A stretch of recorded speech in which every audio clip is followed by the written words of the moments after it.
ఓం నమ శివాయ. కార్తీక పురాణము 8వ రోజు 8వ అధ్యాయము.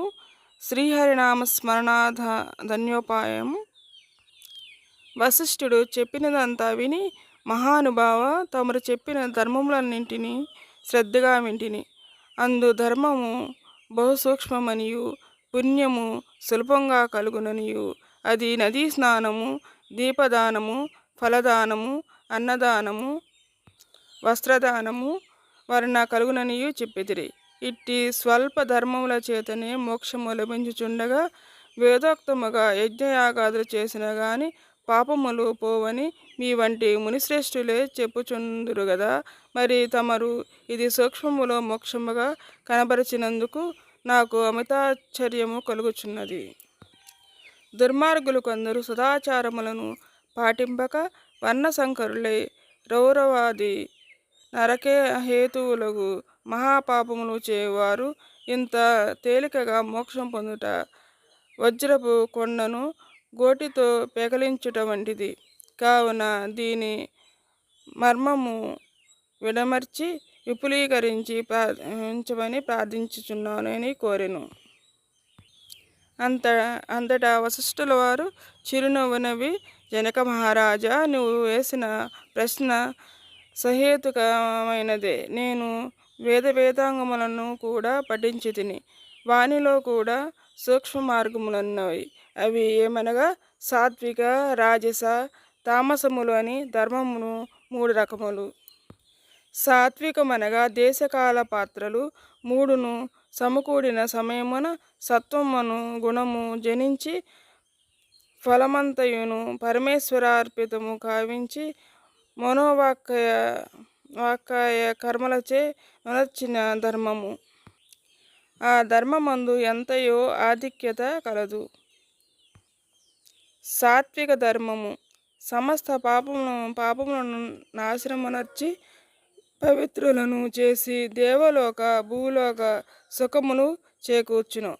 ఉదాహరణముగా తామ్రపర్ణి నది సముద్రమున కలియు తావునందు స్వాతి కార్తెలో ముత్యపు చెప్పలో వర్షబిందువు పడి తగదగా మెరిసి ముత్యమగు విధముగా సాత్వికత వహించి సాత్విక ధర్మ ఆచరించుచు గంగా, యమున, గోదావరి, కృష్ణానదుల పుష్కరాలు మొదలగు కాలముల యందు దేవాలయముల యందు వేదములు పఠించి సదాచారుడై కుటుంబీకుడైన బ్రాహ్మణునకు ఎంత స్వల్ప దానము చేసినను, లేక ఆ నదీ తీరమునున్న దేవాలయంలో జపతపాదులు నరించినను విశేష ఫలము పొందగలరు.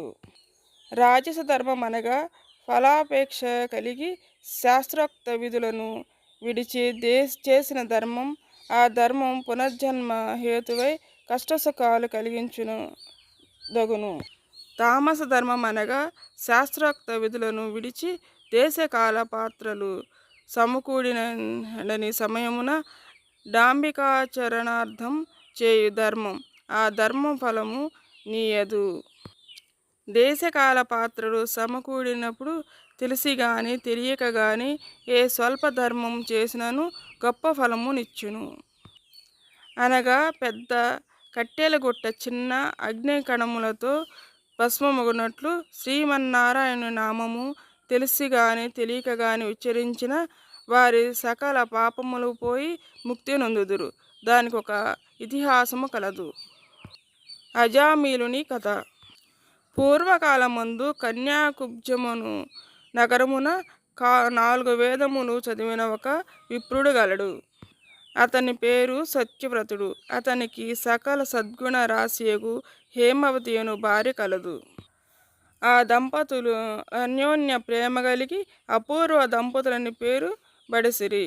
వారికి చాలా కాలమునకు లేక ఒక కుమారుడు జన్మించెను. వారు ఆ బాలుణ్ణి అతి గారాభముగా పెంచుచు అజామిలుడని నామకరణం చేసిరి. ఆ బాలుడు దినదిన ప్రవర్ధమానుడగుచు అతి గారాభము వలన పెద్దలను కూడా నిర్లక్ష్యముగా చూచుచు దుష్ట సావాసములు చేయుచు విద్యను అభ్యసింపక బ్రాహ్మణ ధర్మములు పాటించక సంచరించుచుండెను. ఈ విధముగా నుండగా కొంతకాలమునకు యవ్వనం రాగా కామాంధుడై మంచి చెడ్డలు మరిచి యజ్ఞోపవేతము త్రెంచి మద్యం సేవించుచు ఒక ఎరుకల జాతి స్త్రీని వలచి నిరంతరము ఆమెతోనే కామక్రీడలో తేలియాడుచు ఇంటికి రాకుండా తల్లిదండ్రులను మరిచి ఆమె ఇంటనే భుజించుచుండెను. అతిగారాభము ఎట్లు పరిణమించినదో వింటివా రాజా? తమ బిడ్డలపై ఎంత అనురాగమున్నను పైకి తెలియపరచక చిన్ననాటి నుంచి అదుపు ఆజ్ఞలలో ఉంచకపోయిన ఎడల ఈ విధంగా జరుగును. కావున అజామిలుడు కులభ్రష్టుడు కాగా వారి బంధువులు అతన్ని విడిచిపెట్టిరి. అందుకు అజామిలుడు రెచ్చిపోయి వేట వలన పక్షులను జంతువులను చంపుతూ కిరాత వృత్తిలో జీవించుచుండెను. ఒక రోజున ఇద్దరు ప్రేమికులు అడవిలో వేటాడుతూ ఫలములు కోయుచుండగా ఆ స్త్రీ తేనె పట్టుకై చెట్టెక్కి తేనె పట్టు తీయబోగా కొమ్మ విరిగి కిందపడి చనిపోయాను. అజామిలుడు ఆ స్త్రీపై పడి కొంతసేపు ఏడ్చి తర్వాత ఆ అడవి అంది ఆమెను దహనము చేసి ఇంటికి వచ్చెను. ఆ ఎరుగల దానికి అందుకు ముందే ఒక కుమార్తె ఉండెను. కొంతకాలమునకు ఆ బాలికకు యుక్త వయస్సు రాగా కామాంధకారముచే కన్నుమిన్నుగానక అజామిలుడు ఆ బాలికను కూడా చేపట్టి అమ్మతో కూడా కామక్రీడలో తేలియాడుచుండెను. వారికి ఇద్దరు కొడుకులు కూడా కలిగిరి. ఇద్దరు పురిటిలోనే చచ్చిరి. మరలా ఆమె గర్భము ధరించి ఒక కుమారుని కనెను. వారిద్దరూ ఆ బాలునికి నారాయణ అని పేరు పెట్టి పిలుచుచు ఒక క్షణమైనను ఆ బాలుని విడువక ఎక్కడకు వెళ్ళినా వెంటబెట్టుకుని వెళ్ళుచు నారాయణ నారాయణ అని ప్రేమతో సాకుచుండిరి. కానీ నారాయణ అని స్మరించిన ఎడల తన పాపములు నశించి మోక్షం పొందవచ్చునని మిత్రమాతనికి తెలియకుండెను. ఇట్లు కొంతకాలము జరిగిన తర్వాత అజామినునకు శరీర పట్టుత్వము తగ్గి రోగగ్రస్తుడై మంచము పట్టి చావునకు సిద్ధమైయుండెను. ఒకనాడు భయంకరాకారములతో పాశాది ఆయుధములతో యమభటులు ప్రత్యక్షమైరి.